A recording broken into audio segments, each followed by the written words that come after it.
Om Sadashiva Samarambam Shankaracharya Madhyamam Asmadacharya Paryantam Vande Guru Param Ishvaro Guratmeti Moti Veda Vibhagine Vyomabda Vyapta Dehaya Dakshinamurtaye Namaha Sarva Vedanta Siddhanta Gocharam Tamagocharam Govindam Paramanandam Satiguru Pranatoshmaham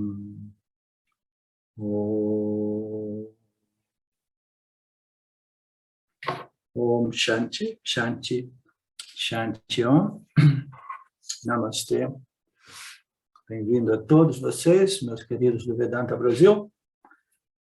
Nós entramos já no capítulo 2 do Bhagavad Gita, no qual Arjuna finalmente começa a titubear e considerar que ele realmente precisa de ajuda, porque no início ele parecia ser autocontido, autossuficiente, ele parecia ser o guru, dando lições de Dharma ao Lord Krishna.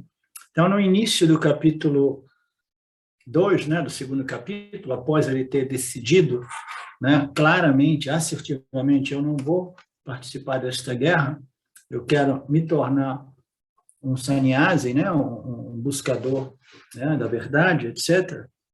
Então, após ele ter chegado naquele ponto, no capítulo 2, ele quebrou o silêncio e começou a resmungar de novo, resmungando, porque para que eu vou lutar isso? Mas se eu não lutar, como é que vai ser o nosso futuro, o nosso destino? Então, ele começou a expressar uma certa confusão.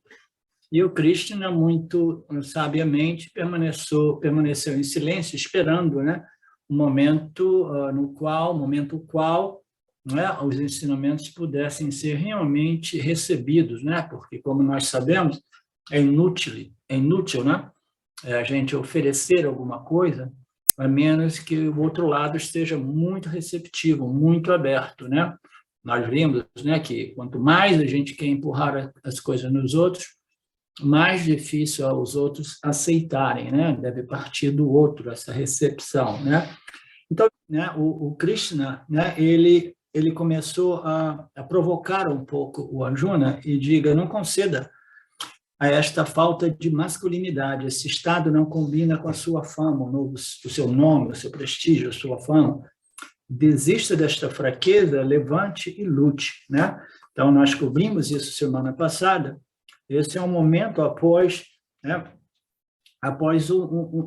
um período no qual o Krishna não dizia nada, a Arjuna não dizia nada, está aquele momento ali. E o nosso amigo, o Sanjaya, ele teve que intervir e começar a descrever a situação, porque o Arjuna queria entrar em Samadhi. Krishna sabia que era inútil dizer alguma coisa, Então, Sanjaya Acharya entrou e fez umas descrições da situação para a gente, até que o Krishna resolveu dar uma cutucada em Arjuna no verso 3, Então, nós vimos esse verso 3 do ponto de vista psicológico, que esse aspecto é inútil a gente dizer alguma coisa, a menos que o indivíduo seja realmente receptivo, a sabedoria, de Krishna, permitiu a ele identificar que ele não poderia dizer nada a nível realmente mais elevado do Jnana Yoga, Ele não poderia ensinar nada, nem mesmo do ponto de vista de karma e dharma. Aí ele entrou nesse nível mais baixo, provocando ele do ponto de vista da sua autoestima, do seu nome, do seu prestígio, da sua fama. Ele estava usando todas as estratégias possíveis, tentando produzir uma reação que era absolutamente necessária, em Arjuna, E é muito interessante, ver o guru lá com 3 níveis, 3 níveis de conselhos, ou 3 níveis de ensinamento, e ainda assim escolher por um nível mais inferior em determinados momentos, Por quê? Porque se você não entende o superior, se você não entende o ensinamento intermediário, você entenda pelo menos o aspecto, né, da psicologia, do ego humano, né, e lute, né, siga, faça o seu dever, o seu swadharma, porque existem diversos outros fatores, né, que dependem desta a sua ação para preservar o campo dármico, né? Aí, quando nós pensávamos que Arjuna realmente estaria disposto, ele volta de novo, né, resmungando. Ele diz: "Oh, Krishna, como posso lutar contra os meus adoráveis gurus, Bhishma, Drona, numa guerra com flechas, etc." Né? Então, ele, de novo, ele demonstra uma certa fraqueza, né, intelectual, emocional, né, o famoso apego, dependência, né, e que conduz, como nós sabemos, né, ao sofrimento, à dor, à confusão, né, e à perda da nossa capacidade discriminativa, né? Então, ele voltou com a mesma história, né, e o Krishna, ele sabia que era inútil dizer alguma coisa, né? Às vezes ocorre isso nas nossas vidas, né? Uma pessoa que eu não contatava há anos lá nos Estados Unidos me contatou e eu respondi, né, educadamente, mas eu, de repente, falei duas coisinhas a mais e eu já não contatava essa pessoa da tempo, porque eu sabia que era inútil. Eu falei duas coisinhas a mais e aí ela voltou de novo, né? Ela voltou com uma reação, né, emocional muito forte e agressiva, né? Então, o que a gente faz, né? A gente simplesmente não tem nenhuma opção, mas permanecer em silêncio absoluto, quando você vê, né, que não existe realmente a bridge, uma ponte, uma conexão entre você e o outro. Né? Ultimamente, nos últimos diversos anos, eu fui abandonando diversas associações. Por quê? Porque não existia mais uma bridge, não existia mais valores comuns, né, que permitisse, né, e diversos desses amigos, principalmente nos Estados Unidos, eles ressentem o fato de eu ter desaparecido da vida deles, entendeu? Mas é inevitável, né? Então, ele simplesmente, né, ele queria, né, mais uma vez, choramingar e dizer que ele não conseguia, né, ter clareza, mas ainda assim ele não estava pedindo a Arjuna, né, reconhecendo o seu problema, reconhecendo a doença do samsara, que conduz à perda total da discriminação e pedindo os ensinamentos, né? Então, né, Krishna, do mesmo modo que ele permaneceu em silêncio quando ele ouvia todos os ensinando conselhos, ou ensinando Krishna, né, mais ou menos como ocorreu essa pessoa me dando conselhos espirituais, e eu simplesmente, né, não digo nada, porque não existe nada mais que possa ser dito, né? Então, permaneceu esse silêncio e ele deu essa resmungadinha que é uma repetição da mesma situação. Ele não se consegue imaginar lutando. Neste mundo, no verso seguinte, até mesmo viver de esmolas é realmente melhor do que matar esses nobres homens, esses gurus, esses meus parentes. Por outro lado, matando esses gurus, eu desfrutarei aqui apenas dos prazeres sangrentos da riqueza e dos objetos dos sentidos, né? Então, ele tentando justificar a sua fraqueza, que é uma coisa extremamente comum na experiência humana, né? O ego, ele é uma autoimagem, a imagem que nós temos de nós mesmos. E o que o ego faz? Ele procura manter uma autoimagem muito positiva, né? Naturalmente, existem pessoas que, por questões, né, elas vão para o outro extremo e elas desenvolvem uma autoimagem negativa, né? Mas, ainda assim, muitas vezes, a partir daquela imagem negativa, elas tentam se proteger através de vitimização e outros mecanismos, né, mentais, né? Mas, em geral, né, o nosso ego, ele é ali tentando manter uma boa imagem sobre nós mesmos, né? E ele prega, né, esses truques, né, dizendo: não, eu não posso fazer isso, né? Eu não posso lutar esta batalha, né, fazer parte, matar, etc., porque tudo que eu obtiver aqui vai ser material, né? Mas vai ter um preço-benefício que não vale a pena, vai ser a custa do sangue, né? Da riqueza e dos objetos. Então, ele está se elevando, dizendo, eu não estou mais interessado nas riquezas, eu não estou mais interessado em ser o rei, não estou mais interessado em ter um palácio, né, um reinado, né, para o meu povo. Né? Por quê? Porque eu não quero matar essas pessoas tão queridas. Né? Então, ele permanece ainda confuso. Né? Mas aqui, ele começa a introduzir uma outra opção, né? Uma outra alternativa. Né? Ele começa a dizer, de repente, o melhor mesmo é voltar para a floresta e viver esmola. Né? Então, Bhiksha é uma classe, né? É uma condição, né, social na Índia, dentro da cultura hindu, né? São as pessoas que vivem de esmolas.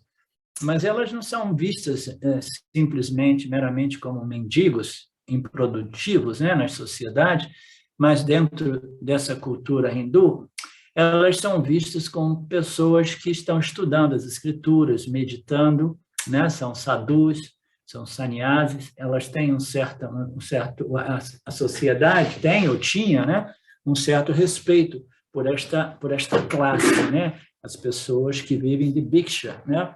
Então, ele começou já a apresentar uma solução, uma saída de tudo isso, dizendo para o Krishna, não, de repente, o que eu preciso realmente é viver de Bhiksha. Né? Então, ele não podia viver em nenhum cantinho, porque, né, Duryodhana não permitiu, ele teria que voltar para a floresta, e a única solução é viver como um sannyasi, ou como um sadhu, né? E o que significa viver de esmolas, né? De bhiksha. Mas isso seria um papakarma para ele, mas ele sabe disso, porque de acordo com as escrituras do Dharma, né? Um grihasta, que coisa é um grihasta? Grihasta é aquela classe de pessoas, né? Aquela categoria de pessoas que se envolvem no mundo e precisam produzir, elas são provedoras, né? Então, um grihasta, ele tem que produzir, ele tem que prover, né? Casa, comida, educação para a sua família, e ele tem que dar, né? Contribuir também para a sociedade. Então, são esses grihastas que têm a condição de realmente dar até mesmo bhiksha, né, para essas pessoas que assumem este papel social de viver de esmola, porque eles querem permanecer concentrados nessa busca espiritual. Né?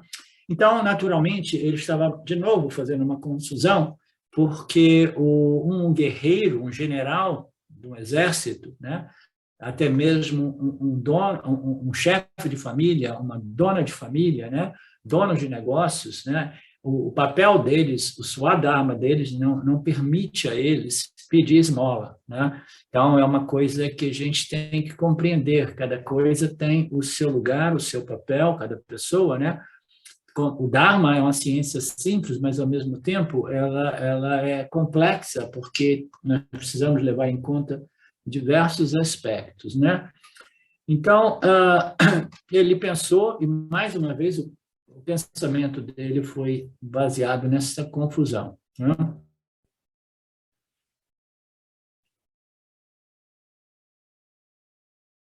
Ok.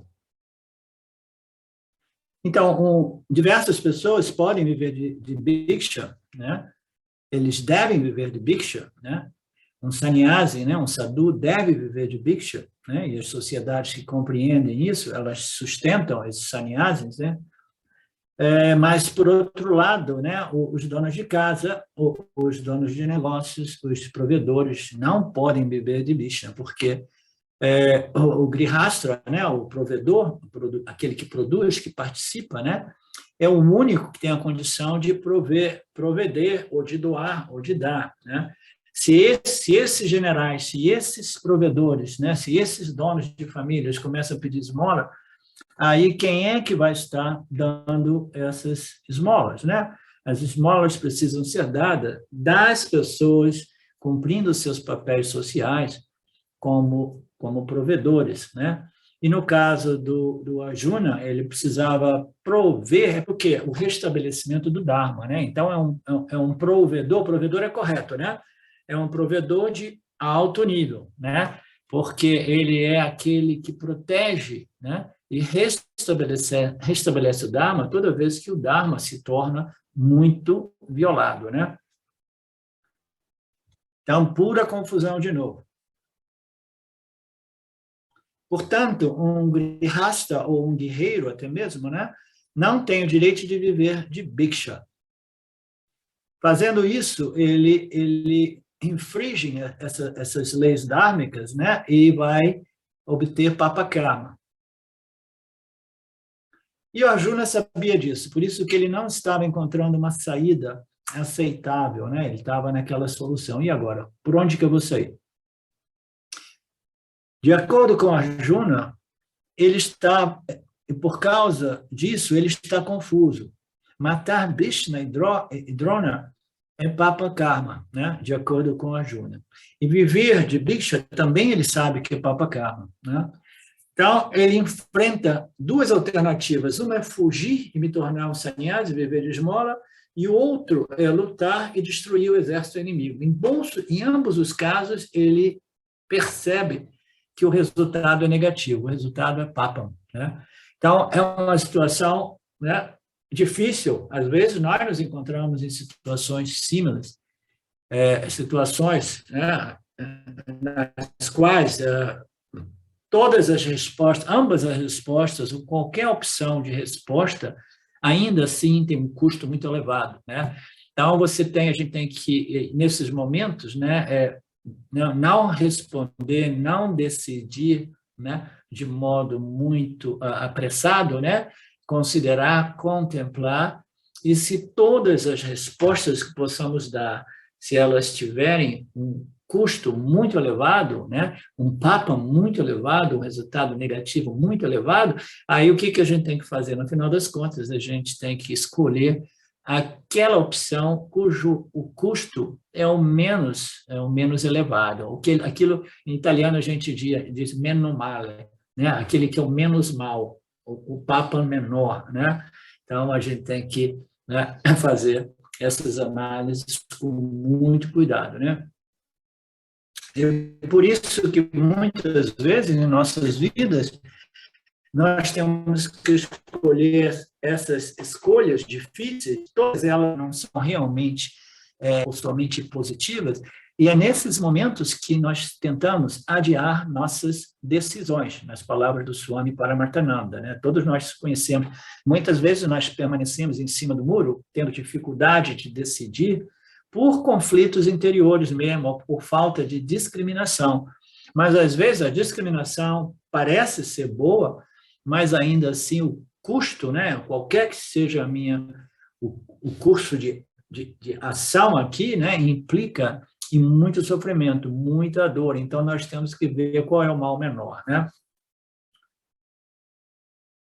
Mas, ainda assim, a gente não pode adiar nossas decisões indefinidamente, né, como nós sabemos. Tá? A vida, né, se a gente demora, adia muitas nossas decisões, o que ocorre? A vida continua, né, jogando para a gente esses estímulos do campo e pedindo, né, as nossas respostas. Se a gente começa a adiar uma aqui, adiar uma ali, adiar uma aqui, a gente começa a ter aquilo, né, muitas vezes referido por mim como indigestão kármica, né? Indigestão kármica, você não está respondendo numa tempística, né, apropriada, né, e uma resposta apropriada, num tempo apropriado, e aí a gente vai ficando sempre em dificuldade, a gente vai desenvolvendo papa não por ação, mas papa por omissão. Vocês todos conhecem já essa dificuldade, né? Porque senão a gente diria, tudo bem, é tão difícil viver nesse mundo, é tão difícil discriminar karma, dharma de adharma, que o melhor mesmo é não fazer nada, né? Então, a não ação parece, né, uma boa solução, né? mas a gente, né, como provedores, como pessoas do mundo, profissionais, donos de casa, donas de casas, nós fomos, né, temos os nossos papéis, e esses papéis nos obrigam a oferecer respostas, senão a gente vai acumular essa indigestão kármica e a gente vai sofrer papa, não por ação, mas por omissão. Eu acho que vocês conhecem este conceito, né, que já foi revisto diversas vezes em outras classes do Gita, né? Se nós precisarmos responder entre o bem e o mal, é muito fácil. Mas quando muitas vezes nós temos que escolher entre duas decisões, e ambas são ruins, é exatamente neste momento que nós tentamos evitar a decisão, principalmente as decisões emocionais, mas na vida, algumas vezes, nós temos que escolher, né? A Juna vai ter que escolher entre os dois papas, né?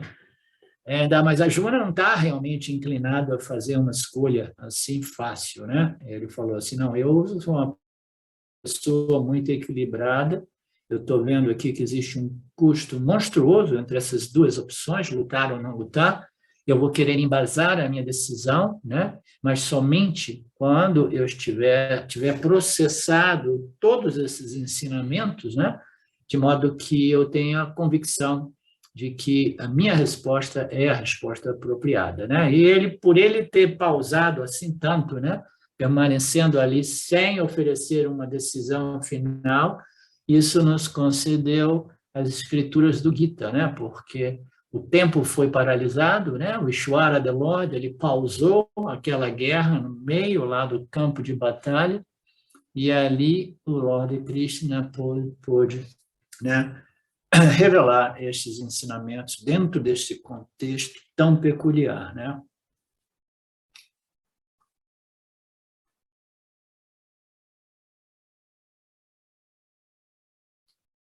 Ok. Suponha que ele escolha lutar a guerra e matar os seus gurus, né? Sem dúvida, há um lado brilhante nisso. Claro que estamos incorrendo em pecado, mas parece haver um lado bom de que vamos recuperar um reino, em vez de ficar lá na floresta, dormindo no chão e fugindo dos ataques de Duryodhana, né?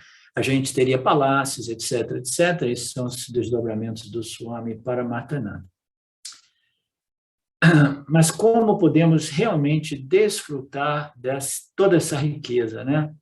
Não apenas incorreremos em papa, prazeres posteriores nascidos dessa vitória sanguinária, né? Também não serão agradáveis, eles serão rudira pratigata arta, né? Então, o Swami Pi apresenta um conceito interessante, né? Ele extraindo dessas declarações do Arjuna, ele diz que todas as riquezas que adquirimos e todos os prazeres que adquirimos, todos eles são manchados com o sangue das pessoas quando nós violamos o Dharma. Isso é que o Arjuna não está compreendendo. Ele está dizendo aqui que todas essas riquezas que Arjuna obteria, né, os prazeres, elas estariam manchadas no sentido condicionadas, né, pelo sangue dessas pessoas, né? Estaria contaminando aquele punya, convertendo o punya em papa, né? O sangue, a lembrança do massacre, né? Qualquer prazer que eu tenha, Arjuna dizia, eu só vou lembrar este prazer coberto de sangue, né? Lembrando das pessoas que eu assassinei. Portanto, eu estarei sempre sofrendo, né? Mesmo enquanto desfrutamos de todos os prazeres da vida, né? Então, é uma passagem interessante, essa eu salientei aqui, porque, deixando de lado a situação do Arjuna, né, a gente vê o mundo, as pessoas têm um valor monstruoso, enorme, por segurança e posses, né, prazeres, né, sensoriais, satisfações, né?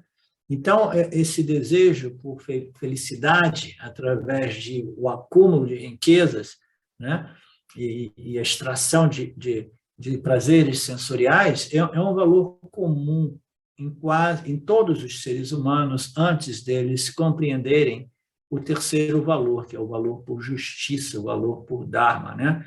Então, todos nós temos isso. E as pessoas que violam o Dharma, né, continuadamente, né, e fazendo isso, elas estão acumulando muitas riquezas, né, e obtendo muitas fontes de prazeres, né, sensoriais, né, os melhores restaurantes, os melhores carros, as melhores, né, companhias, né, do ponto de vista sensorial, né, sensual. Então, essas pessoas, elas podem ter tudo na vida, toda a riqueza da vida, toda a segurança, todos os prazeres, mas ainda assim, aqueles prazeres, eles permanecem sempre manchados, né? Manchados por quê? Pela violação ao Dharma, pelo o mal que essas pessoas causam ao meio ambiente e aos outros seres vivos, né? Então, ninguém realmente compreende, ninguém consegue realmente o punya, nem mesmo o punya físico-material obtido através do ganho de posses, né? Nem mesmo o ganho ele resolve esse problema, ele não produz este punya material, físico, né? Por quê? Porque a mente do indivíduo, o intelecto do indivíduo, o coração do indivíduo, ele está sofrendo inconscientemente desse arrependimento, desta dor, deste conflito.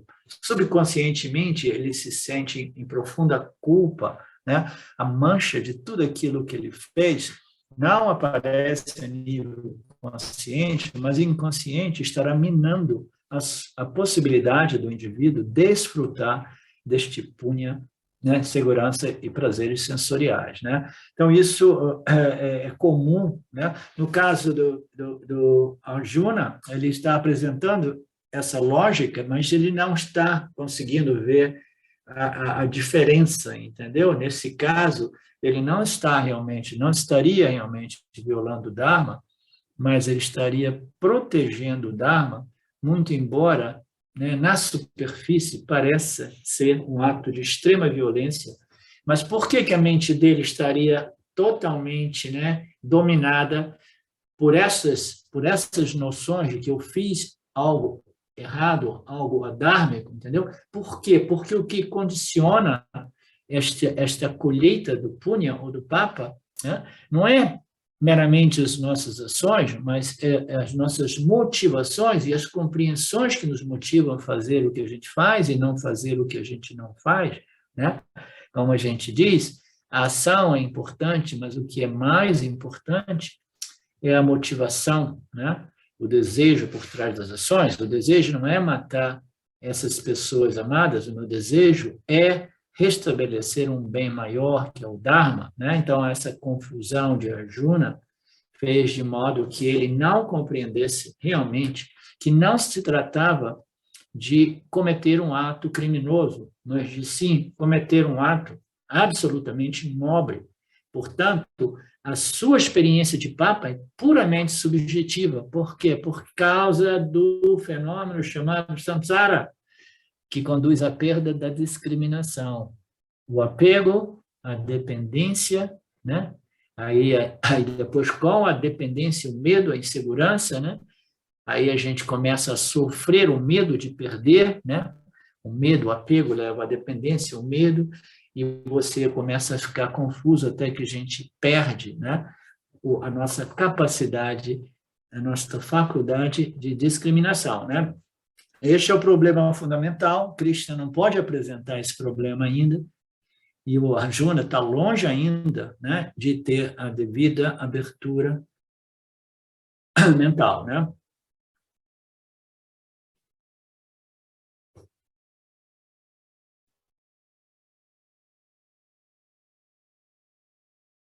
Portanto, se eu obtiver esse reino, esta riqueza, né, e prazeres serão sempre manchados pelo sangue, né, de Bhishma e Drona. Portanto, nem neste mundo eu vou desfrutar de algum prazer, nem mesmo depois da morte, né, eu posso desfrutar de algum prazer, de algum punya celestial.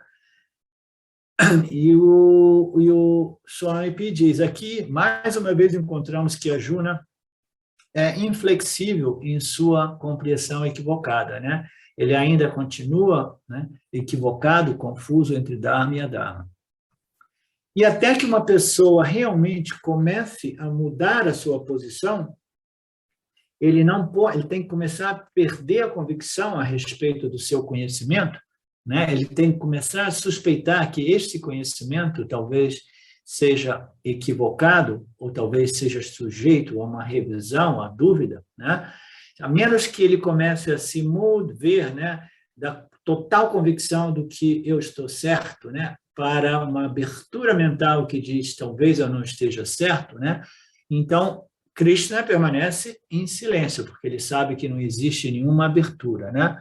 O Lord Krishna permanece ali pausado, na espera que Arjuna mude da sua convicção, né, errônea para uma dúvida a respeito desta convicção, né? A dúvida é sempre melhor do que uma convicção equivocada, não é assim, Celiane? Uma dúvida, ninguém gosta de viver em dúvida, né? Mas é muito superior do que nós permanecemos, né, naquela convicção de conhecimento, né, sem saber que o conhecimento é absolutamente equivocado, errôneo, né? Então, até que Arjuna chegue naquela posição, nenhum conselho será útil, nenhum conselho será, né, valorizado por ele. O Krishna, então, continua na espera para o próximo verso. E é no próximo verso, né, que é um verso muito importante, né, que é o verso 6, né, 6 ou 7, eu não lembro, que é o verso mais importante do capítulo 1. É um verso muito importante, crucial, em que Arjuna ele vai mover da convicção, né, de que a sua percepção é perfeita, é correta, para a dúvida, né?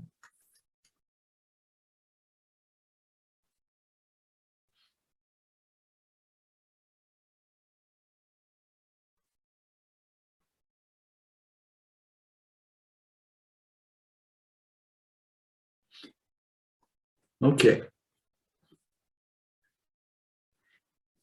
Então, como nós vimos, o Krishna estava ali esperando, né, para que Arjuna, né, se desafogasse e começasse a compreender, né, que as suas lógicas, os seus argumentos, né, eram no mínimo, né, questionáveis, né, mas ele estava vendo que a Arjuna ainda estava ali, né, querendo dizer, não, eu sei que eu estou sofrendo um problema, esse problema é chamado confusão intelectual, mas eu sei qual é a solução é seguir a lógica, assim como eu a percebo, e aí eu vou sair desta confusão. Então, quando você vê que o outro indivíduo, ele crê que ele, por ele mesmo, consiga analisar, né, observar os fatos, ligar os pontos, né, e desenvolver um conhecimento objetivo e sair da confusão, até quando ele estiver sugerindo que ele, sozinho, ele consegue sair é inútil oferecer os ensinamentos, né? O Arjuna não havia dito ainda, Lord, eu preciso da sua ajuda, né? Então, esta passagem na qual Arjuna diz, eu preciso da sua ajuda, é muito famosa, muito importante neste texto do Vedanta. Então, Arjuna e Krishna permanecem ainda ali, ambos impotentes, né? Krishna sem poder dizer nada, Arjuna ainda, né, naquela confusão, e não absolutamente impreparado, não pronto para receber os ensinamentos, né? E eles te peça, né, por favor, me ajude, por favor, me ensine, né? Mas essa é uma virada do jogo. Portanto, Krishna está esperando por essa oportunidade de ouro, e essa oportunidade vem no verso 6. É uma virada que ocorre, né, na mente de Arjuna, né? Ele aceita a sua confusão, ele aceita o seu desamparo, a sua ignorância, a sua incapacidade de, por si, e apenas por si, resolver essa confusão, né? Esta virada, esta aceitação, esta humildade, né? Esta confiança, né? Esta paciência também, como eu coloco muito frequentemente, é um grande valor. Aqui Swami Pi diz que é um grande mérito da parte de Arjuna, né? É um grande punya. É este ponto da virada do Arjuna que ocorre na vida de todos nós, na qual esta sensação de desamparo, de impotência, de incapacidade de sair do labirinto do samsara sozinhos, né? É que faz de nós pessoas preparadas para este processo, né? De receber os ensinamentos e assimilá-los, né? É um grande punya. E é esse ponto de virada, né, do Arjuna que é responsável por toda a revelação, né, todos os ensinamentos que nós desfrutamos até hoje, né, com as chamadas as escrituras do Bhagavad Gita. Então, no verso 6, o verso da virada, Arjuna continua dizendo: é impossível dizer o que é melhor, se nós devêssemos conquistá-los ou se eles devessem conquistar-nos. Podemos nós continuar a viver, uma vez que nós tenhamos assassinado esses bravos e nobres homens que nos enfrentam? Então, ele já começa, né, a se colocar em dúvida, né? Ele não diz mais, não, a gente não pode fazer isso, né? Ele já com muito mais flexibilidade, ele apresenta a sua dúvida. Eles dizem, é impossível saber, eu não consigo dizer o que é melhor, se eu devo matá-los ou permitir que eles me matem, né? Como eu vou conseguir viver, né, uma vez eu tenha destruído as pessoas que eu amo tanto, né? Então, ele reconhece o conflito, né, e ele começa a sair daquela posição, né, mais rígida, e desenvolvendo uma flexibilidade, considerando que talvez exista uma saída, mas ele não a conhece ainda, né? Ele não a conhece. Ele ainda vai apresentando alguns argumentos lá com o Lord Krishna, né? Dizendo, você é um grande guerreiro, você viveu, você é famoso por suas conquistas, você destruiu, né, quase todos esses violadores, né, do Dharma no passado, mas eles eram realmente seres do mal, seres adármicos. Então, eu estaria muito feliz se eu estivesse aqui fazendo a luta contra indivíduos, todos eles do mal, todos eles adármicos. Mas não, tem muitas pessoas dármicas do outro lado, né?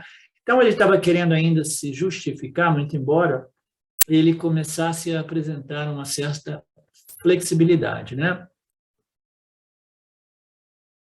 E ele também coloca, não, mas e a gente ainda por cima, né, apesar de eu estar confuso a respeito da natureza dármica ou adármica desta guerra, né, mesmo que eu vença a guerra, mesmo que eu entre nesta guerra sem estar claro a respeito, né, do Dharma, né, desta situação, né, tem um problema, é que eu não tenho certeza de que a gente vai derrotá-los. Talvez eles destruam todo o meu povo, toda a minha família, né? Então, existe uma incerteza a respeito de encarar estas situações, né, do ponto de vista de Dharma e Adharma, e, naturalmente, como qualquer empreendimento na vida, né, existe uma incerteza a respeito do nosso sucesso ou não, né? No mundo, muitas pessoas permanecem paralisadas, né? Primeiro, porque não compreendem bem qual é o melhor curso de ação, né? E outro, porque as pessoas elas fazem assim, tudo bem, eu posso fazer isso, mas se eu fracassar, vai ser horrível, vou ficar tão deprimido ou deprimida, né, que eu nem vou tentar, né? As pessoas mais tamásicas, elas, em geral, assumem esta posição, não vou nem tentar porque existe o risco do fracasso, né? Então, ele está considerando todos esses aspectos, né, psicológicos também, né?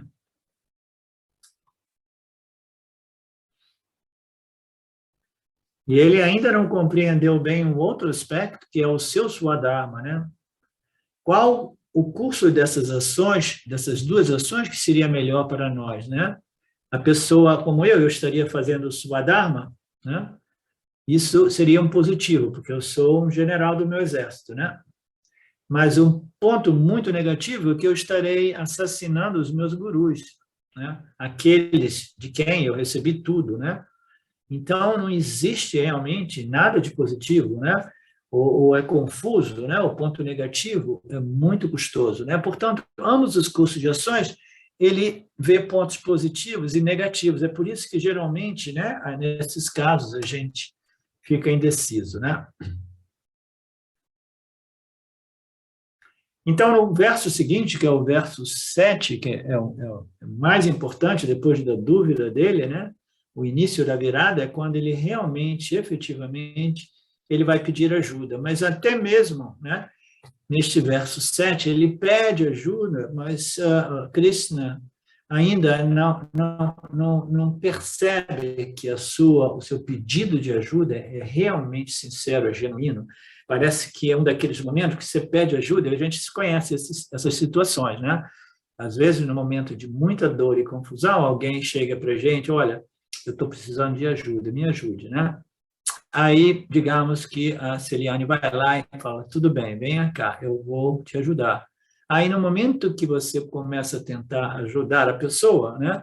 Aí a pessoa diz, não, tudo bem, já saquei tudo, já entendi tudo, né? Não precisa mais não, né? É muito comum isso, né? O ego, se ele não tiver aquela humildade de assumir a sua ignorância, o seu desamparo, a sua impotência, ele pode, num momento de grande dor, dizer assim, sim, sim, me ajude. Mas aí, no momento seguinte, ele vai dizer, mas não era bem isso que eu queria dizer, né? Eu não preciso assim, tanto de ajuda, né? Então, Krishna, sabendo de toda essa condição psicológica, ele continuava a adiar o início dos ensinamentos. Ele fez isso até o verso 11 do capítulo 2.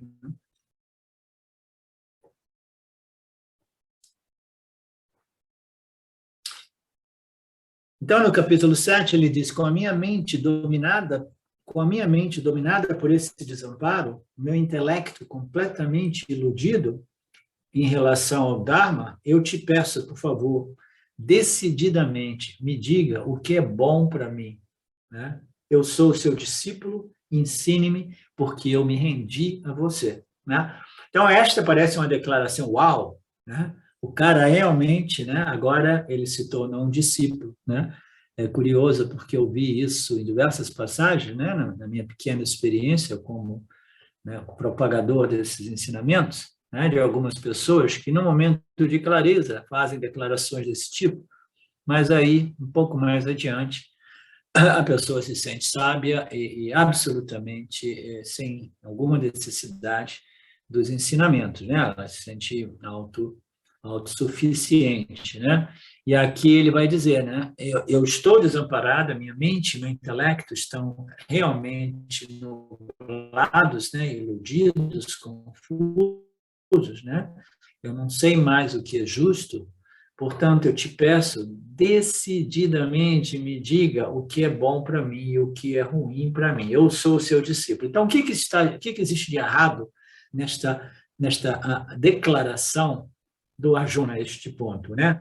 Ele simplesmente chega e diz, ok, eu preciso de ajuda, me diga o que é bom para mim, né? Então, quando alguém diz assim, não, me diga o que eu preciso fazer, me dê uma resposta pronta, né? Me diga o que devo fazer e o que não devo fazer, e aí eu faço, né? E está tudo resolvido, eu não preciso nem de compreender o porquê, né, da sua orientação, eu somente preciso da sua orientação, e aí eu faço, porque eu tenho uma fé em você, Lord Krishna, e minha fé é cega. Ela não depende de compreensão. E como nós sabemos, o Vedanta é o caminho da compreensão, do conhecimento, sem o qual nossas decisões são decisões superficiais e sempre dependentes, né, de alguém que nos diga faz assim ou faz assado. Não é assim, Luciana? O Vedanta, o objetivo do Vedanta é nos tornar livres e independentes através de nossa própria capacidade de análise, né, de reflexão, né, que conduz a uma compreensão que é uma compreensão sua, né, é uma compreensão do Cardoso, né? Então, não é uma compreensão de Krishna que eu simplesmente, cegamente, eu assumo, né? É simplesmente a minha decisão, a minha compreensão. Então, aí ali ele já pega esse caminho, me diga o que é bom para mim, eu sou o seu discípulo. E Krishna não está interessado neste tipo de discípulo, né? Ele não está ali para isso, né? Ele não é um guru a nível de iniciação. Vocês lembram dos ensinamentos dos 3 tipos do guru? O guru de iniciação, né? O guru que inspira e um guru que ensina.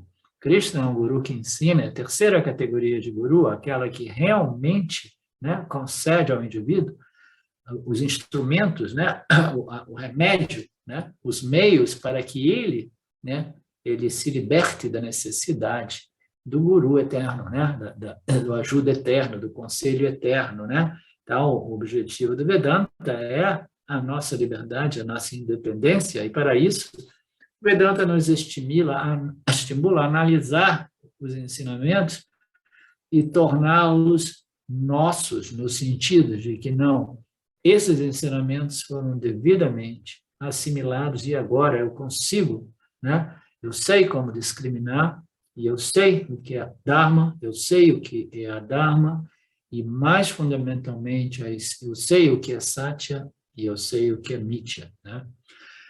Então, não basta dizer, o indivíduo tem que realmente receber os ensinamentos, né?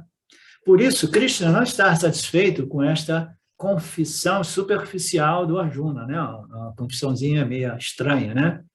Ele percebe que Arjuna não está sendo sincero, genuíno, e ele quer que o Arjuna elabore melhor, né?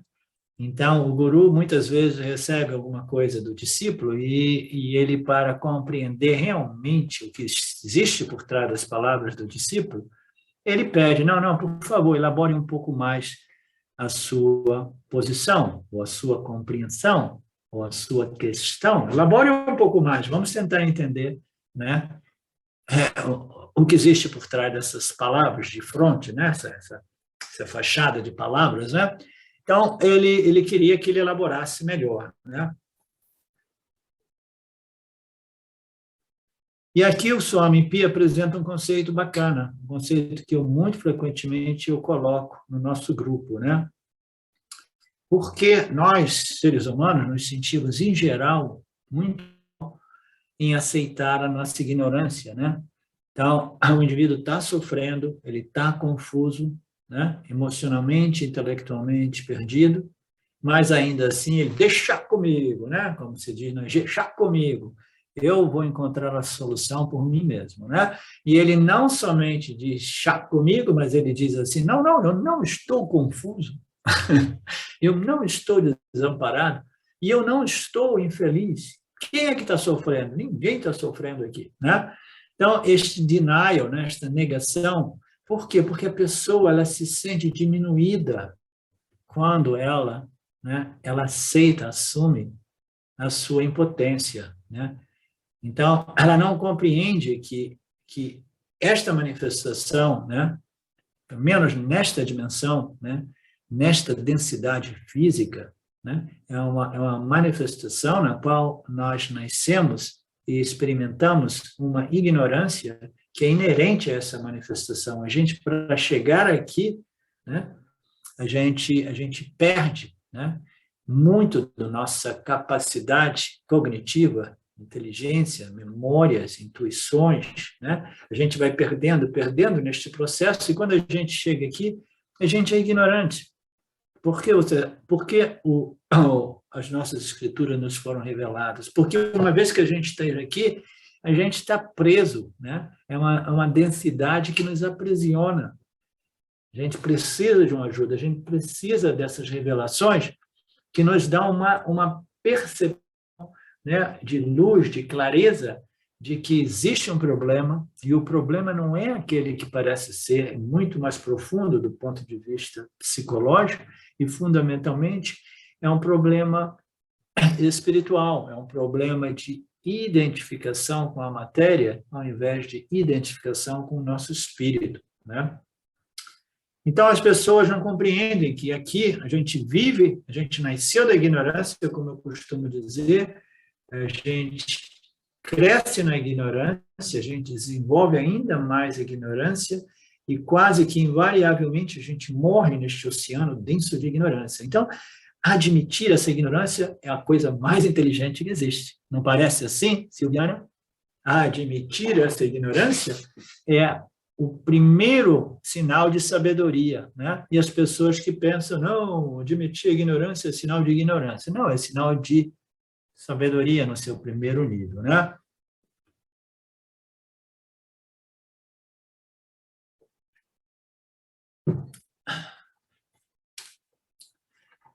Todo ser humano nasce ignorante. A ignorância não é um pecado, nas palavras do Swami Pi, porque todos nós nascemos ignorantes. Ignorantes de quê? De tudo que existe no mundo de fenômeno, objeto. E tudo isso inclui também o que? A ignorância a respeito de nós mesmos, o que somos, quem somos, né? Então, é a auto-ignorância e toda a ignorância a respeito de Mithya também. A gente não sabe como Ishvara projeta e mantém tudo isso, inclusive os nossos corpos físicos e sutis, né? Nós somos ignorantes até mesmo de nós mesmos, né? A nossa real natureza. Não precisamos nos sentir pequenos, inadequados, insuficientes, em admitir essa ignorância cósmica universal. Não é um pecado, mas a perpetuação desta ignorância a gente pode considerar um pecado, né? Um pecado nesse sentido é aquilo que vai me deixar sempre mais preso e amarrado na ignorância. Então, se existe um pecado, é aquele de me ficar identificado, agarrado, preso, aganchado nesta ignorância, né? Sem início. Então, isso é um pecado no sentido de que não compreender realmente o valor neste reconhecimento. Eu sou ignorante a respeito de tudo, né? Então, um sábio é aquele que diz, quando eu era jovem, eu pensava que eu sabia tantas coisas, né? E agora que eu sou idoso e sábio, eu compreendi que eu não sei nada, mas eu possuo aquela sabedoria a respeito da real natureza de tudo e de todos, que é a única sabedoria que realmente conta, né? O sábio é aquele que sabe aquilo que realmente precisa ser sabido, né? Que é a nossa real identidade, é o único conhecimento que é à nossa disposição e não sujeito a erro ou revisão ou confusão. Quando você sabe, né? E, por outro lado, os conhecimentos do mundo objetivo, a gente conhece praticamente nada, ou pouco ou nada, e o pouco que a gente conhece é sempre sujeito a revisões. E, portanto, devemos ser honestos, transparentes, né? Sinceros, né? Suficiente para aceitar a nossa ignorância, aceitar o nosso desamparo. E aqui, pela primeira vez no Gita, né?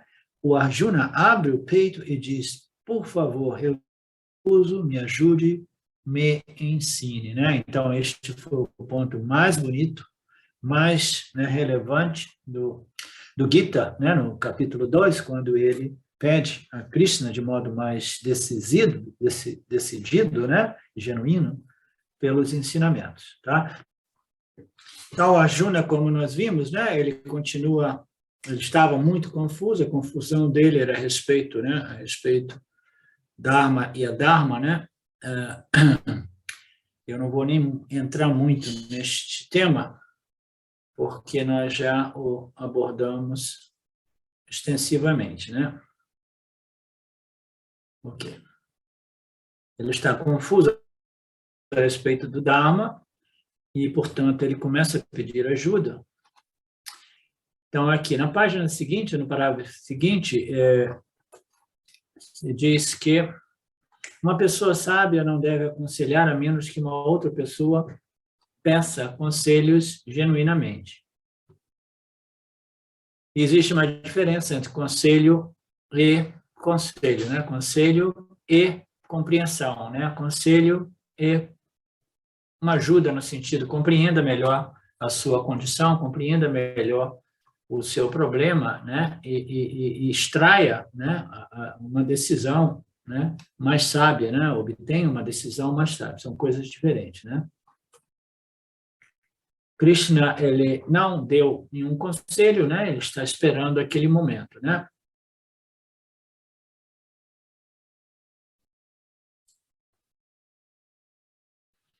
Este verso é muito importante nesta porção introdutória do Gita, né?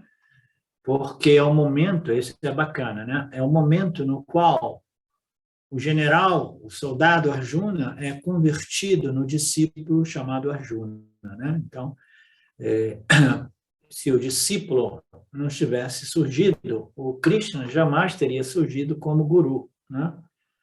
Como vocês já devem ter me ouvido dizer diversas vezes, né? O guru não existe sem o discípulo, né? O que faz o professor são os alunos. Ah, não, mas eu tenho isso. Quando a gente vê algumas pessoas que conhecemos que querem iniciar, né, uma página para se propõem, né, como professor, como guru, isso e aquilo, né? E algumas vezes eu digo, olha, você pode se apresentar como um professor, como um guru, mas o que faz o guru são os alunos. Se ninguém tiver realmente, né, pedindo a você para ensinar, não importa o quanto você saiba, o quanto você tenha estudado, né, você vai estar falando para ninguém. Você precisa, pelo menos, de uma vítima, né, como o Swami Dayananda costumava dizer. Se você quer tanto ser um guru, um professor, você tem que buscar, né, sair por aí procurando as pessoas. Aí você convida ela para tomar um café com você e você serve uma taça de café, né? Por quê? Porque aí pelo menos você sabe que você vai ter um estudante por 10 minutos até a taça de café esfriar o suficiente para a pessoa beber e dizer assim, desculpa, mas eu tenho compromisso, eu tenho que ir embora, né? Então, o Swami Pi, ele entra um pouco, né, neste tema, né, dizendo que este é um momento chave no qual Arjuna, soldado, Arjuna guerreiro, é convertido no Arjuna discípulo, e esse Arjuna discípulo converte, né, o Krishna, que era simplesmente o motorista da carruagem, né, do Arjuna, converte ele num discípulo, né? Então os papéis ali se modificaram totalmente, né? O que é que determina uma pessoa um discípulo, né, amigo? Quais são as características de um discípulo, né, de um estudante? Porque aqui, né, tudo isso aparentemente é um conto, né, uma novela, uma história, né, personificada, né, através de todos esses, né, esses atores, mas fundamentalmente é uma transmissão de ensinamentos, né, ensinamentos vedânticos, né? E a transmissão é sempre do professor para o estudante, né? Então, o que determina um estudante? Um estudante não é qualquer pessoa, a gente não pode ir por aí você dizer, agora você vai estudar Vedanta, você vai estudar Vedanta, você vai estudar Vedanta. Não, ele tem que ter admitido a sua ignorância, admitido a sua incapacidade e impotência, né, desamparo, admitido que ele tentou de tudo resolver essa problemática, né, buscando, né, obter o que ele queria, ou manipular o campo, ou fazer aquilo, né, porque não existe ação que possa realmente resolver esse problema, né, mas somente a compreensão, né. Então, o indivíduo tem que estar maduro, ele tem que estar realmente preparado, né. O samsari, ele se torna um estudante, um discípulo, quando ele amadurece, reconhecendo esse problema fundamental humano, né, chamado samsara, né, que se trata de uma condição mental, emocional, psicológica, né, no qual o indivíduo experimenta essas condições, né, o apego, né, o desejo, né, a projeção de valor, aí, né, o ganho, o apego, a dependência, né? Aí depois, com a dependência, vem medo, a insegurança, aí o indivíduo começa a experimentar a dor, né? E aí ele vai perdendo cada vez mais a capacidade, a faculdade, né, discriminativa, né? E vai experimentando a ilusão, ou a desilusão, ou a falta de compreensão, e aí ele começa a ficar, né, naquela condição atolada, né, de não saber mais como, né, responder aos estímulos da vida, né? Então, o discípulo ele tem que ter uma mente aberta, ele tem que ter reconhecido o problema fundamental humano, né? Ele precisa de deixar a sua arrogância, o seu ego, né? A sua imagem de que não, eu tenho as minhas noções, os meus conceitos, e eu vou resolver o problema por mim mesmo, né? Eu não aceito a ajuda de ninguém porque eu compreendo que existe o inner guru. No outro dia, uma pessoa se indignou com a postagem minha no Facebook, a postagem era simplesmente a respeito das palavras de Krishna, as palavras da nossa tradição, né? E a pessoa, não, é um absurdo, eu tenho o inner guru dentro de mim, eu só ouço meu inner guru, eu não preciso de guru nenhum, etc, etc, né? Então, a pessoa ela precisa de ter, né, melhorado a sua condição, a arrogância do ego, ela precisa já estar mais polida, né, mais lucidada, mais, né, melhorada, de modo que ele possa reconhecer e pedir ajuda, né? Aí ele começa a entrar no processo vedântico, que inicia com ouvir os ensinamentos como, né, desdobrados por uma pessoa que possa nos ajudar. E o Swami Paramarthananda menciona aqui, e essa é uma condição difícil para o Guru. O Guru nunca sabe realmente, é um ponto, eu salientei isso, porque é bacana. O Guru nunca sabe realmente se a pessoa que se apresenta, né, aparentemente como discípulo, né, como estudante, se ela realmente é um estudante ou não, né? E eu sei isso também de experiência própria, nesses poucos anos, né? Nesses 7 anos ou 8 anos, né, que eu compartilho esses ensinamentos no Brasil. Diversas pessoas pareciam ser ovo, eu sou estudante, isso e aquilo, né? E o guru não sabe realmente, né, como fazer aquela leitura, saber será que a pessoa realmente é interessada, né? Será que a pessoa realmente é madura, né? Será que ela está sim, o que ela diz é realmente o que ela quer, né? As suas palavras elas são de acordo com suas motivações, né? A sua vontade, né?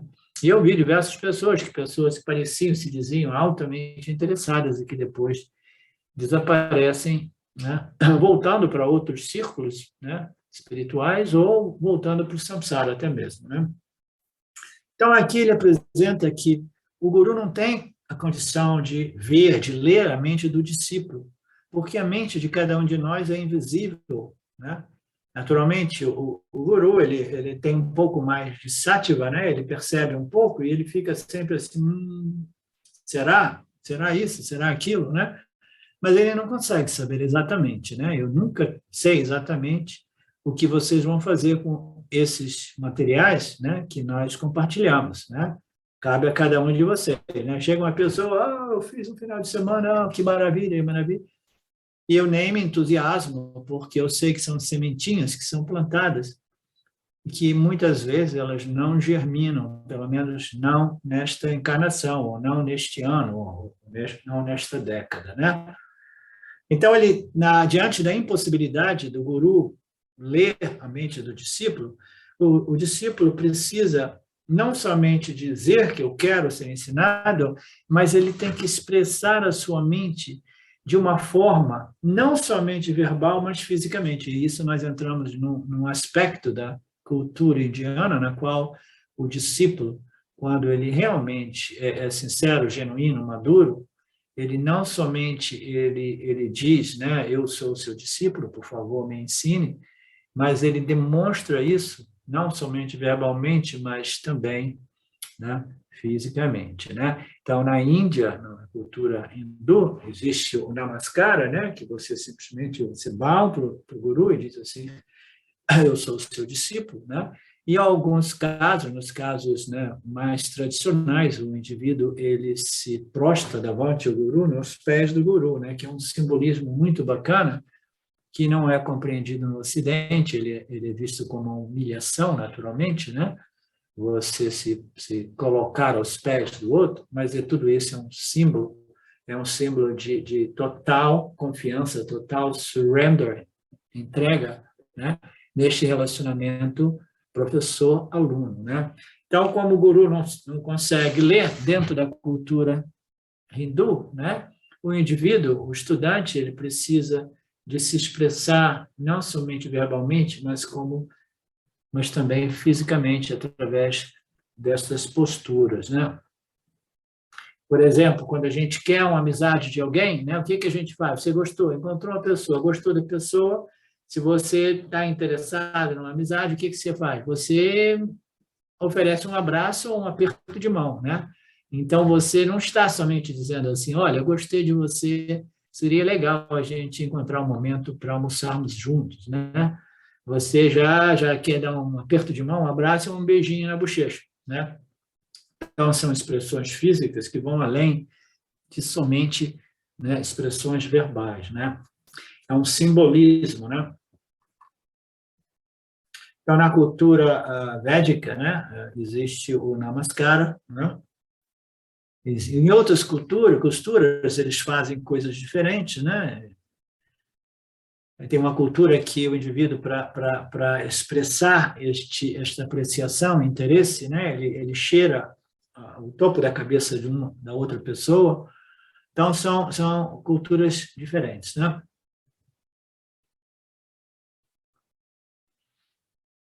Então, aqui na nossa cultura, é o conhecimento, na cultura védica, você oferece o seu namaskara, né?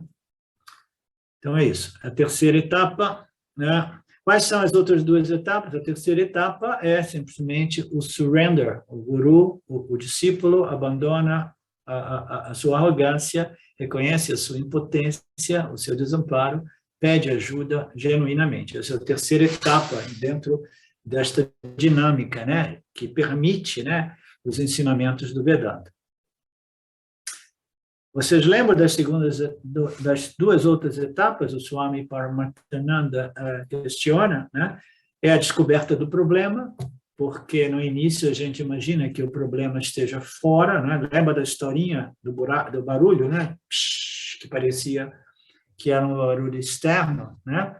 A pessoa pensava que fosse um pneu furado, fez o ônibus parar, etc., mas no final das contas era um probleminha interno que ele ficava ouvindo aquele ruído. Né?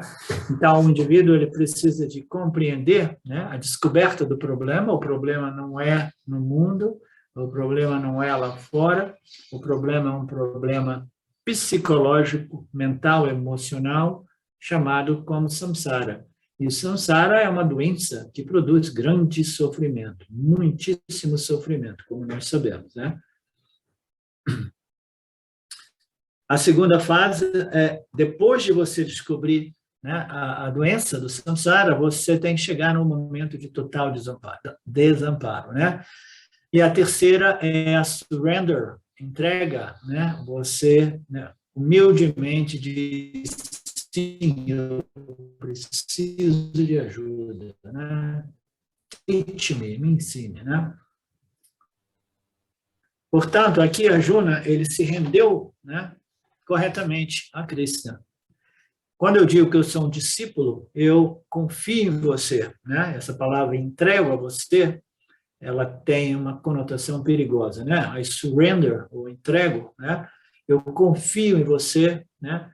Eu tenho total confiança, o discípulo tem total confiança no guru, de tal modo que ele quer ser ensinado pelo guru, né? Nós sabemos que no mundo espiritual isso é perigoso, porque nós vivemos no Kali Yuga, né? Existem muitos ladrões vestidos de policiais por aí, né? Existem muitas pessoas travestidas de gurus, de pessoas, né, ingênuas, né? Então, isso também precisa ser levado em consideração.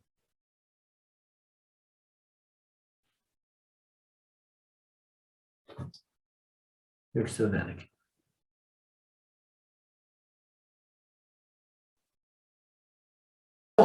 é aquele ponto que eu já tinha mencionado, né? Quando o Arjuna se converte do general guerreiro a um discípulo, ele automaticamente ele converte o Krishna, né? Que antes era um amigo, um associado a ele, entendeu? Um ajudante dele, um motorista dele, converte o Krishna no guru, né? A pessoa jamais deve decidir que eu sou um guru, né? Porque não importa o quanto conhecimento eu tenha, para me tornar um guru, um professor, eu preciso de quê? De alunos, né? Pelo menos uma vítima. É necessário de pelo menos uma pessoa pedindo para que você a ensine. Krishna não pode se tornar guru a menos que Arjuna decida pedir pelos ensinamentos. Mas antes ele precisa se tornar um discípulo. Essa conversão está ocorrendo nesta passagem, neste verso, né? Quando ele declara, eu me entrego a você, me ensine, né? O que você deve fazer? Depois da redição, também há diversas coisas que o discípulo, o estudante tem que fazer. Quando eu me rendo a alguém, pode ser com expectativas diferentes. Mesmo por conseguir um mantra, o Upadesha, eu posso me render, né? Então, a pessoa que diz assim, eu quero ajuda, né? Isso de novo, né? Muitas experiências a respeito disso. A pessoa, sim, é incrível, eu sou estudante, eu quero aprender, mas a pessoa não necessariamente ela quer receber o remédio que resolve a problemática humana, né? Em sua raiz. Ela quer um remédio ou um band-aid que resolva aquela dor superficial, né? Ou aquela dor mais aguda. Ela não tem a dedicação, o interesse, né? A determinação de buscar o remédio que resolva o problema definitivamente, né? Então, existe o conceito dos gurus, o Krishna, Arjuna volta para o Krishna, sim, eu sou o seu discípulo, resolvo o meu problema, me diga o que eu devo fazer ou me ensine, mas que tipo de guru eu converti o Lord Krishna nesse momento? Se Arjuna quisesse simplesmente um mantra ou uma técnica de meditação, ele teria convertido Krishna num guru de iniciação, initiating guru, né? Se ele dissesse, não, eu quero que você me fale, entendeu? Sobre o seu estado, as suas epifanias, entendeu?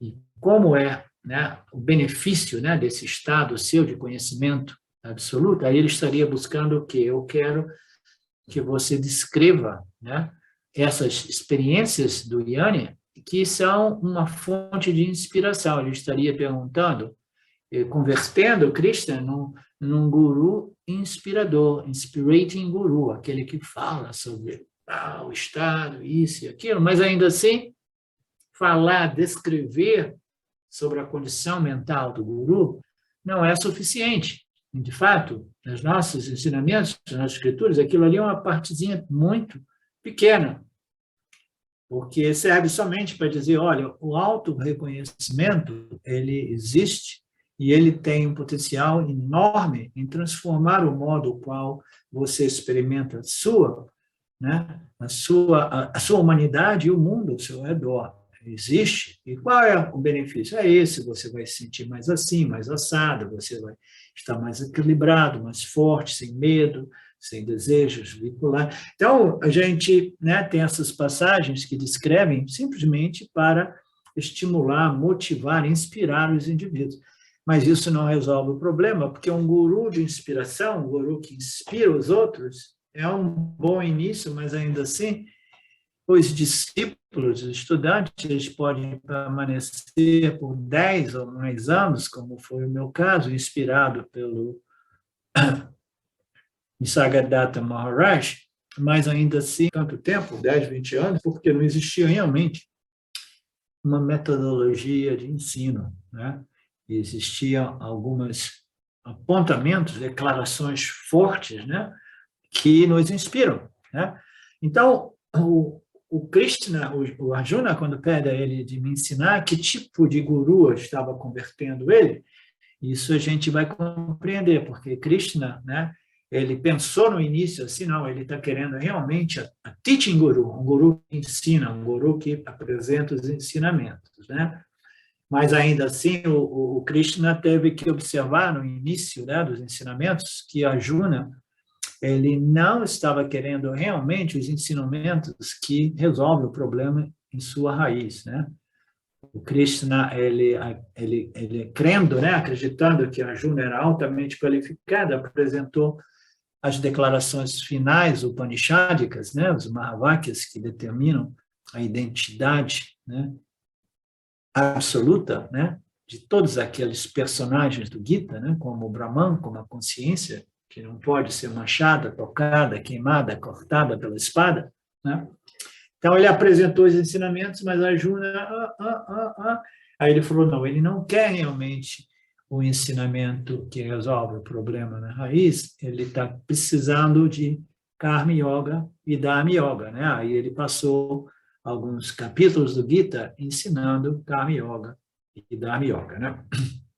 Então, mais uma vez, para ressaltar que é o discípulo que faz o guru e é o discípulo, né, que vai determinar o ensinamento do guru, porque, né, se os indivíduos eles querem ensinamentos mais a nível psicológico e emocional, existe uma infinidade de assim chamados gurus, né, apresentando esses ensinamentos. Se os indivíduos mais maduros querem um ensinamento mais profundo, e assim por diante, né?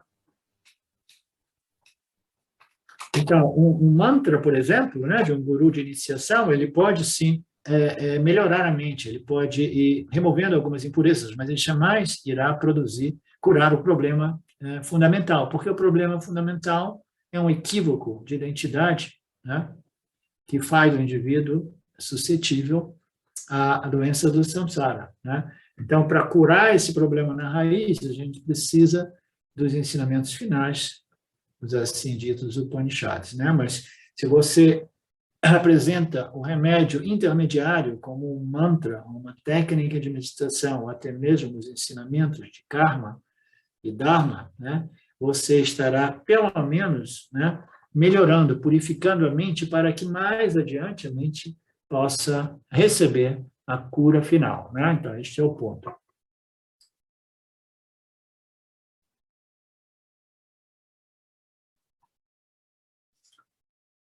A Juna diz, não, o que eu quero é algo mais do que um mantra, eu quero os ensinamentos, me dê as instruções, me dê esses conhecimentos, remova a minha ignorância, né? Se Krishna não remover a ignorância de Arjuna, se apenas der uma solução incidental para o problema, então qual será o problema do Arjuna? Arjuna se tornará dependente, né? Sempre que outro conflito vier, ele vai procurar Arjuna,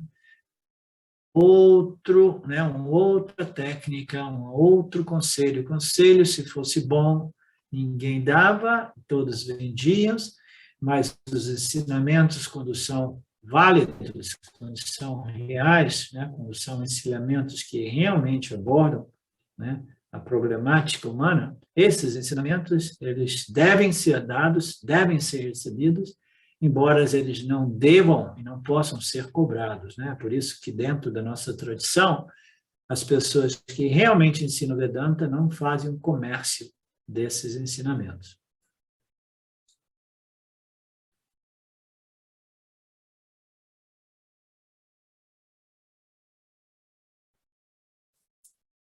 Ok, o conselho torna uma pessoa dependente, como nós sabemos, né? Ah, não, eu estou com um problema, eu vou lá buscar um conselho, né, no meu terapeuta, né? Aí a pessoa tem um terapeuta, não, quantos anos você está fazendo terapia? 45 anos. Sempre que eu tenho um problema, eu vou lá e ele me dá alguns conselhos, né? Então, você se tornou o quê? Dependente, né? Agora, o ensino, a compreensão, né? Ela vai produzir a independência, a liberdade do indivíduo. O indivíduo vai desenvolver uma capacidade de compreender a sua problemática e criativamente encontrar as soluções para esses probleminhas, né, que surgem. Portanto, aqui Arjuna parece estar pedindo ensinamento. E Krishna parece estar finalmente feliz. Será que o Krishna está realmente satisfeito e feliz? Vamos ver. Ele estava ansioso por este momento de entrega, né? Ele estava procurando esta oportunidade para poder guiar e ensinar a Arjuna e toda a humanidade. E agora isso se torna possível, né? Então, no verso número 8, Krishna, né, vai começar a ensinar alguma coisa. Mas o Arjuna, né, ele ainda está naquela condição mental, emocional de muita dor e sofrimento, né, que impede ele de realmente poder receber esses ensinamentos e assimilá-los, né? Então, você vai ver que não é à toa que os ensinamentos não iniciam antes do capítulo 11, né? Porque quando uma mente é tamásica, quando uma mente está em sofrimento profundo, vocês já devem ter visto algumas pessoas que chegam para a gente chorando, eu estou em muita dor, né? Sofrimento psicológico horrível, né? Não existe nada mais dolorido do que um sofrimento psicológico, né? E aí você, como muito sabe, a Luciana vai assim, ok, vem aqui que eu vou entrar realmente no fundo na sua questão e vou explicar tudo isso para você, né?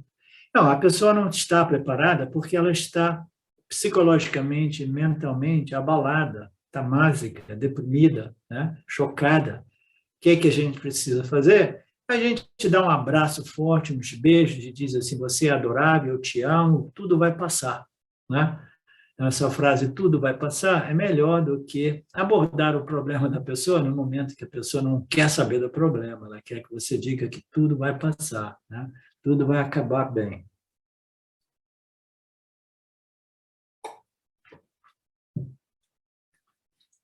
Então, Arjuna, naquela condição difícil, né, ele diz, não vejo nada que possa realmente remover essa tristeza que enfraquece não somente todos os meus órgãos dos sentidos, né? Então, ele diz, esta tristeza, né, esta dor do samsara, né, ela enfraquece os órgãos dos sentidos, enfraquece a minha mente, né, e naturalmente o meu intelecto, por isso que eu não consigo, né, compreender, discernir, discriminar. Mas ele compreende alguma coisa que ele diz, mesmo caso eu obtenha a vitória e obtenha esse reino, o reinado, né, próspero, como jamais existiu na Terra, mesmo depois de obter o reinado sobre os deuses, né? Então é interessante aqui que a tristeza, a dor de Arjuna é tão grande, né, que ele reconhece que a sua capacidade sensorial e mental, intelectual está comprometida, mas ainda assim ele compreende que não existe solução que venha deste mundo, é o que ele está dizendo. E não existe solução que venha dos mundos celestiais, né? Porque ele está dizendo aqui que mesmo que eu tenha um sucesso e obtenha toda a riqueza, né, toda a fama, todo o poder, como jamais existiu antes na Terra, né, mesmo que eu tenha todo esse sucesso, até mesmo conquistando as locas celestiais, e agora eu sou o Deus dos deuses, né? Então, agora eu sou o mais poderoso, até mesmo nos reinos mais elevados, ainda assim essa dor persiste, né?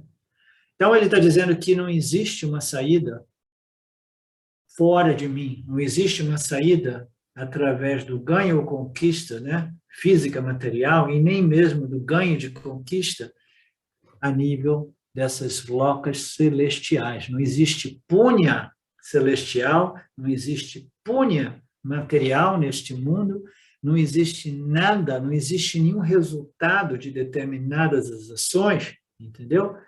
Que irá resolver essa problemática. Nem mesmo o punha espiritual em locas celestiais. Por quê? Porque nada disso irá realmente resolver o problema em sua raiz, que o problema de Arjuna, como a gente sabe, é a autoignorância. A ignorância a respeito daquilo que tudo é, que, né, que produziu a doença do samsara, todos nós, né, toda a humanidade. Então, ele diz, não existe nada lá fora, não existe nada que eu possa fazer para resolver esse problema, nem mesmo ganhos celestiais irá resolver, nem mesmo se eu tiver o reinado sobre todos os deuses, eu ainda assim, né, continuarei sofrendo, né, dentro do meu coração. Né?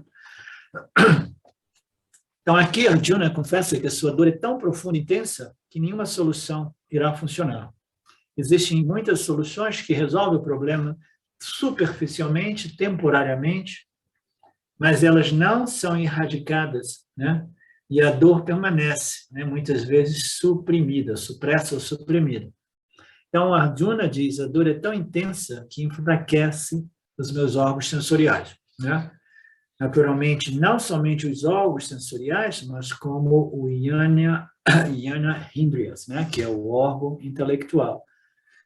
Mas ainda pior, ela está enfraquecendo até mesmo, né, o meu intelecto, a minha capacidade de discernimento.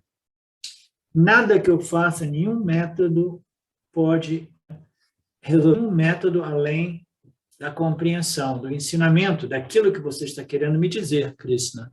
Não existe nada que eu possa fazer, não existe ganho derivado de qualquer que seja a minha ação ou inação que irá resolver esse problema, portanto, a gente tem que paralisar este conflito, né? Foi aí que o Lord Ishwara chegou e falou assim, ok, vamos pausar essa linha do tempo, porque Arjuna está pedindo os ensinamentos, orientação a respeito do que fazer e não fazer, né? Eu preciso do ensinamento. Não vejo nenhum método capaz de remover essa condição, né? Eu terei que matar todas essas pessoas e nenhum resultado irá resolver o problema. Aqui a Arjuna está indicando que o dinheiro não poderá resolver esse problema, o poder, o prestígio, a riqueza. Como alguém diz, né, o Swami Pio muito frequentemente apresenta esses provérbios, né, como alguém disse, o dinheiro compra a cama, mas não compra o sono. Uma pessoa super rica, né, ela pode comprar como é que se diz, um colchão de R$ 8.500 ou R$ 50.000, se tiver, né, e diz assim, não, esse é o colchão que realmente vai te permitir um sono celestial, né? Mas não. Dinheiro pode comprar um colchão, mas jamais irá comprar um sono celestial, né? Um sono puro, né?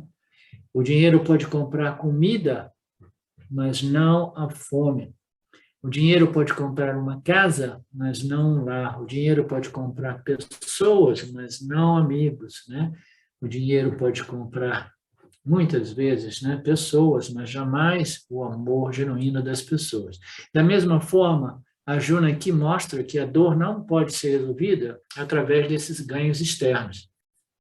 Nem a prosperidade neste mundo irá resolver o problema, mas mesmo que eu me torne Indra, o deus Indra, né, o governante de todos os deuses, e o meu problema não será resolvido.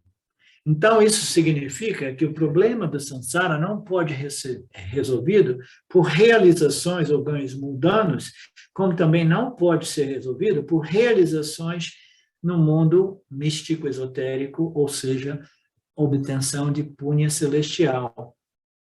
Esta é a essência deste verso, e esta é a base de um mantra upanishádico muito famoso que diz, né? Vamos ver aqui esse mantra. Examinando a natureza das regiões percorridas através da ação e seus resultados, né? E descobrindo a inutilidade das ações e seus resultados, uma pessoa sábia deve ficar totalmente desinteressada, ou algumas enojadas, a respeito de ações e os desfrutes das ações, né? Então, são algumas dessas declarações radicais, por isso que eu editei ali, eu coloquei de desinteressado. Eu quase que cortei o enojada completamente, mas eu não quis modificar muito o mantra, né, deste Upanishad, né? Mas o ponto ali é que o indivíduo sábio, aquele que examinou, né, que uma linguagem poética, né, examinando a natureza das regiões percorridas através das ações e seus resultados, bonito, né? Então, e descobrindo a inutilidade das ações e resultados, inutilidade a respeito de quê? De resolver a problemática fundamental humana, né? Uma pessoa sábia acaba totalmente desinteressada ou enojada com as ações e seus resultados, que são os desfrutes das mesmas. Por quê? Porque o que não é feito não pode ser ganho através da ação. Em prol do conhecimento disso, aquilo que não foi feito, né, deve-se abordar com samit em sua mão um preceptor que é bem educado nas escrituras e também bem realizado em Brahman como Brahman, né? Então, é um mantra bonito, né? Que ele fala sobre a compreensão, né? A partir de quê? A partir de ter percorrido muitas regiões, né? Simbolicamente, que significa o mundo vivido, né? Totalmente fundado nas minhas ações e os resultados que são os desfrutes dessas ações, né? Então, depois de eu ter buscado a solução através da experiência, né? Desfrute do ganho, né? Obtido através das minhas ações, depois de eu ter examinado a natureza, percorrido, atravessado o samsara, né? Até que eu vou desenvolvendo este sentimento de desinteresse, né? Vairagya, né? Este positivo desinteresse que às vezes se desenvolve até mesmo de um desprezo a respeito dos objetos, né, do samsara, né? Então, esta pessoa sábia que compreendeu a inutilidade deste percurso, né? Mas uma pessoa sábia, ela compreendeu a inutilidade de tudo isso, mas ela também compreendeu a utilidade de tudo isso. Porque uma pessoa sábia, ela jamais compreende a inutilidade, né? A menos que ela tenha buscado a solução através deste curso, ações e seus resultados. Então, a pessoa sábia, ela compreende que ela só compreendeu a inutilidade porque ela passou por aquilo. Portanto, existe um valor na busca, né, no percurso, né, da resolução desta problemática humana através das ações e os ganhos, né, derivados das ações e seus resultados. Você entende, Luciano, o que eu estou querendo dizer? Existe um valor na ação também. Eu estou tentando simplesmente abrir um parênteses e dizer, existe um valor na ação também. E esta ação é uma ação inteligente, né? Uma ação guiada pelas escrituras de Karma e Dharma, né? Então, uma pessoa realmente sábia, ela desenvolve vairagya, que é desinteresse, né? Despaixão, e ela fica desinteressada por ações. Por quê? Porque aquilo que não é feito não pode ser ganho através da ação. Quando a gente faz alguma coisa para ganhar alguma coisa, isso significa que esta coisa que nós ganhamos é o produto de uma ação, né? Mas aquilo que nós queremos ganhar é algo que não somente não necessita uma ação, mas ele jamais foi feito, né? Aquilo que nós somos é o ser que existe além da temporalidade, além da causalidade, além desta lei fundamental, ação e resultados, causa e efeito, né? Então, aquilo que não foi feito, que jamais é feito, aquilo que não é feito não pode ser ganho, né? Primeiro, porque você não pode ganhar aquilo que você já possui, aquilo que você já é, e segundo, que você só busca coisas, né, que possam ser feitas, possam ser ganhas, né? Mas nesse caso é algo que jamais foi feito, porque é alguma coisa além da eternidade, né? É tudo somado uma outra realidade, uma outra ordem absoluta na qual a temporalidade que nós experimentamos é inexistente, né? Então, o que não é produzido, o que não foi criado, o que não foi feito, jamais pode ser ganho por esses dois motivos. Porque uma ação jamais produz o que você é, e uma ação jamais produzir alguma coisa que jamais foi criada, que jamais foi feita. Para a gente fazer as coisas, a gente tem que, né, colocar energia, produzir alguma coisa. Mas como é que você vai produzir uma coisa que não é produzível, né? Que não é feita? Né? Este é o ponto. Não pode ser ganho através da ação. Em prol do conhecimento disso, né? Em prol do conhecimento disso, que não pode ser criado, que não pode ser feito, que não pode ser obtido, em prol do conhecimento disso, daquilo que não pode ser feito, né? Deve-se somente abordar, né, com muita humildade, né, com muita, né, reverência, né, reverência no sentido de sinceridade absoluta, né, com Samit em sua mão, um professor, um preceptor que é bem educado nas escrituras do Vedanta, como também, né, bem realizado, definido, a palavra era definido, eu coloquei uma barra, realizado, né? Antes ali é um preceptor que é bem feito, botei barra, educado, nas escrituras, se bem realizado em Brahman como Brahman, né? Seria o fato de colocar como Brahman também. Assim, todo ser humano deve descobrir este fato de que o problema fundamental humano não pode ser resolvido por nenhuma ação, né? Nenhuma feitoria, porque a solução não é algo que possa ser feito. As realizações materiais jamais irão produzir isso, né? E nem mesmo as realizações meta-espirituais da vida, né? As realizações místicas ou esotéricas, né? Se trata de uma compreensão, né? E esta é a meta espiritual proposta pelos Upanishads, né? A meta espiritual, ela passa pelo relacionamento com o guru, né? A menos que o indivíduo já tenha passado por esses relacionamentos em nascimentos anteriores. E isso uma pessoa só vai chegar a esse ponto depois de muita experiência, maturidade, não antes. Então, a maioria dos indivíduos no mundo espiritual, elas não têm valor, em primeiro lugar, pelo conhecimento, não têm valor por um conhecimento extenso e completo, como os Upanishads, o Vedanta, ela não tem nenhum valor pelo guru, o professor, né?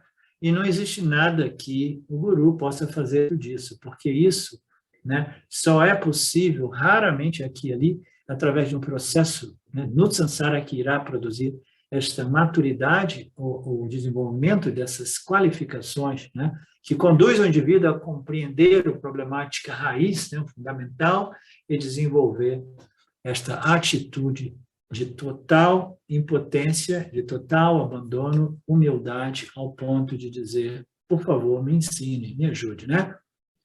Isso pode ocorrer, algumas pessoas chegam a esse nível de maturidade aos 20 anos, algumas chegam aos 30, algumas aos 50, algumas chegam a esse nível de maturidade aos 90, e algumas pessoas não chegam nem mesmo no leito da morte, né? Mas no hinduísmo existe o ditado, né? Não existe problema, porque você vai ter uma sorte melhor no seu próximo nascimento. Mas um dia todos nós teremos que chegar a este ponto de maturidade. Então, Krishna, você precisa me ajudar, disse Arjuna. E com essas palavras, Arjuna se rende.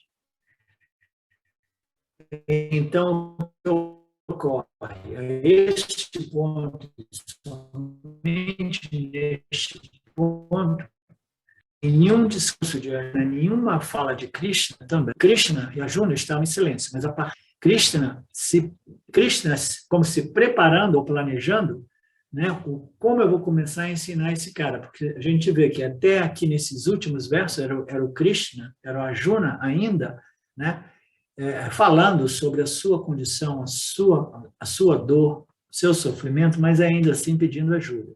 Krishna parecia que estava desenvolvendo uma estratégia, um plano de como iniciar esses ensinamentos. Será que eu inicio daqui ou dali? Será que eu apresento, né, o Karma Yoga no início? Né? Arjuna, naquele momento, se tornou o que é chamado de mãe. Mãe, nesse sentido, significa totalmente receptivo. Né? Portanto, Sanjaya vem e diz, né? Sanjaya, depois de Krishna ter se tornado totalmente receptivo, Arjuna ter sido totalmente receptivo, Krishna estava ali pensando, ok, agora deixa eu ver realmente, primeiro, se esse cara está pronto, segundo, de como eu vou abordar ele, né? Aí Sanjaya Acharya, vendo o silêncio, ele falou, deixa eu entrar aqui para descrever um pouco a situação. Aí ele entra, cria o verso 9, dizendo, tendo falado assim com o Lord Krishna, Arjuna, o destruidor de inimigos, disse a Krishna, eu não lutarei, e ficou quieto. Né? Então, quando a gente vê essa passagem no capítulo 9, né, a gente pensa que o Arjuna, ele deu um passo para trás, e ele disse simplesmente, não, eu sei o que é o melhor curso de ação, eu não luto porque eu luto, eu quero os ensinamentos. Eu não tomo nenhuma decisão porque minha mente está confusa, tamásica, né? Apática. Eu perdi as minhas capacidades sensoriais e intelectuais. Então, ele simplesmente diz, eu não luto e eu estou aqui esperando os seus ensinamentos. Né? Por modo que ele se rende, ele ainda assim, ele se torna o discípulo, mas ele, pelo menos, ele diz, eu não vou lutar, eu não vou iniciar essa guerra, a menos que você me ensine toda a sua sabedoria espiritual. Né? E aí, somente então, eu vou saber se eu, né, eu devo seguir, né, este Dharma de guerreiro, ou se eu devo abandonar esse Dharma de guerreiro e assumir um Dharma de sannyasi na floresta, né? Então, é mais ou menos isso. Então, amanhã a gente vai começar dessa parte ainda mais bonita, né? Porque nos próximos versos, Arjuna, Krishna, vai começar a literalmente ensinar. Né? Tá? Então, vocês fiquem à vontade de dizer alguma coisa, perguntar alguma coisa, sugerir alguma coisa, tá? Ou vocês estão curtindo e não querem nem dizer nada, nem contribuir com nada. É bacana a história, né? Até mesmo antes dos ensinamentos, existem tantos ensinamentos a nível psicológico, social, né? Ético, etc. Problemática do samsara. Então, amanhã, no mesmo horário, né, nós damos continuidade. Om Purnamada Purnamidam Purna Purnamudachyate Purnasya Purnamadaya Purnameva Vashishyate Om Shanti Shanti Shanti.